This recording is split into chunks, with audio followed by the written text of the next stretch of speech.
Hi everyone, here we are finally on video number 4. On this one, I will tell you about the pitfalls of the pension process. The pension process in reality starts when we turn age 64. A month after our birthday, we receive this letter from Service Canada telling us that we're getting old, we should be happy, and we should apply for the guaranteed income, for the old age security. And if you received a letter telling you that you should apply or you can apply, and the letter comes with an application form, you're okay, that's okay. But there is another letter. If you have more than 40 years in Canada, if you live more than 40 years and you have more than 40 years of Canadian residency, by age 65, so you will receive a letter telling you that you have been automatically enrolled into the old age security. And you have to be careful. We will review the letter. Right now, I will take you to the letter and we'll show you why you have to be careful with what it says in there. This is the letter in which Service Canada may tell you that you have been automatically enrolled. So it says your pension is scheduled to start automatically based on the following information. They give you 1, 2, 3 points, which are your the year and month of birth, that you are a Canadian citizen, that you have lived in Canada for at least 40 years since age 18. So, and they tell you that if this is your situation, you don't need to contact us or take any action. And it sounds like terrifically good because there is nothing to do, right? But it's not that good if you are bound to receive the guaranteed income supplement. If you think that you will receive this benefit totally or partially, you have to be careful because they calculate here, they tell you that they calculate the amount of the guaranteed income supplement based on the information you provided on the tax filing statements from the Canada Revenue Agency, from CRA. And here is the problem. The information that they have from CRA is old information. And I will show you that now in a slide that I prepared, and hopefully I will be able to explain this because this is kind of confusing. But stay with me. We need to focus mainly on two government agencies. One is the CRA, or used to know as Revenue Canada. This is where you file your income tax, but you file your income tax around March or April of every year for the previous year. And here is where the problem begins. And then by May or June, the CRA reports your tax information to Service Canada. And in Service Canada, which it used to be HRDC or Human Resources Development Canada, what do? We worry about the old age security and the guaranteed income supplement. This is where we apply for these two benefits. And they receive the information, the income information from the CRA, and by July they set new benefits. They receive in May or June, around there, your income information, and they set new level of benefits for the old age security and the GIS in July that will run from July till June of the following year. But this is based on the previous year's income. So by June of the following year, that income will be 2 years old. So I imagine that you're confused, and if you're not confused, believe me, you're a champion. Everybody's confused by this point. So in the next slide, I will show you a practical example so to see clearer, or hopefully.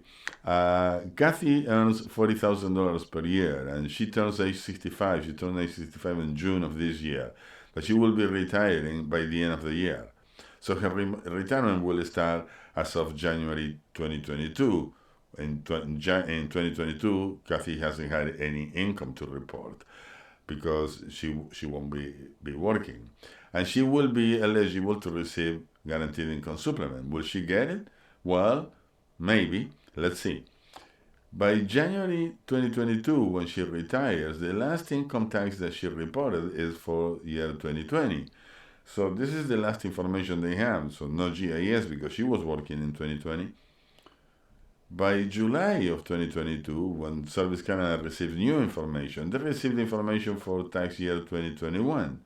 Kathy earned $40,000 in 2021, so no GIS. By July of 2023, when finally Service Canada received Kathy's 2022 income, so then the GIS is approved. But by then, Kathy has lost 18 months of GIS payments. And this can easily happen if Kathy receives the letter telling her, don't do anything, so everything is automatic, and she doesn't notify the government that she will stop working and her income will not be there. Eventually, her income will be lower. So how do we solve this? Well, we solve this with the application form. So now we're going to go, I will take you to the application form and show you where Kathy can correct this situation. This is the application for the old age security and the guaranteed income supplement.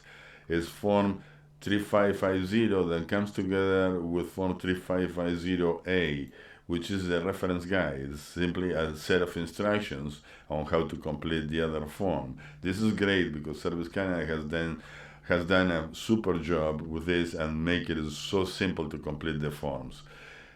So I'm not going to go through the whole form because this is fairly simple to do, but I will touch on section C of this form. And this is where Kathy will notify Service Canada that she will stop working. On section C, they ask you that if you do not want to apply for the guaranteed income supplement, so check mark this box here. So don't do it. Apply for the guaranteed income supplement.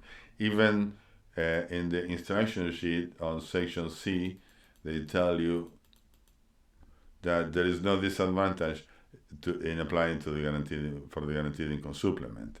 But on section C2, and I will share with you on the form, it asks you these questions.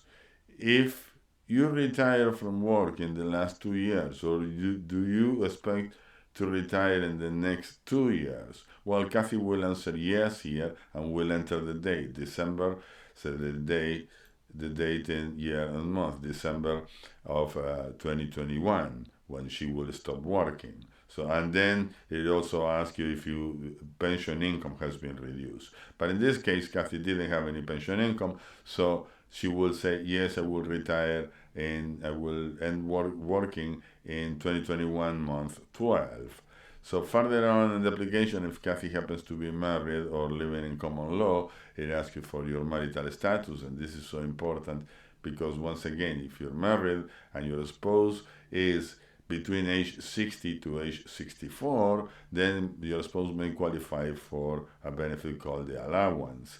And here in section C7 asks for your spouse's basic information, and on C8, once again, the same question, one more time, about your spouse.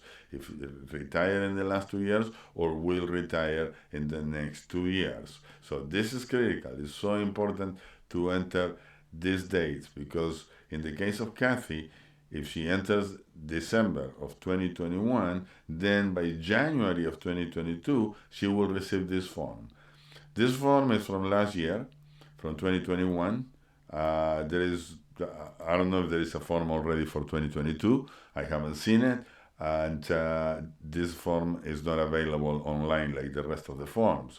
You can only get it when Service Canada send it to you. And what you do here is what Kathy will do here for the form of 2021 is to say, okay, well, no, I don't have any pension income here on this section that it asks about the pension income. And then there is a section D here asking about the workers' compensation or employment insurance. Let's say she doesn't have anything, but on the second page, it asks you for income information, employment or self-employment income.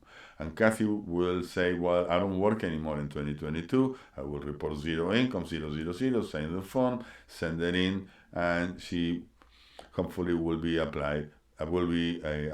to receive the guaranteed income supplement. However, this form takes, in Service Canada, 150 days to be processed. And Kathy will not receive this form until January of 2022 when she is already retired. So when the guaranteed income supplement is approved, if Kathy processes this form immediately, that will be about 6 months late.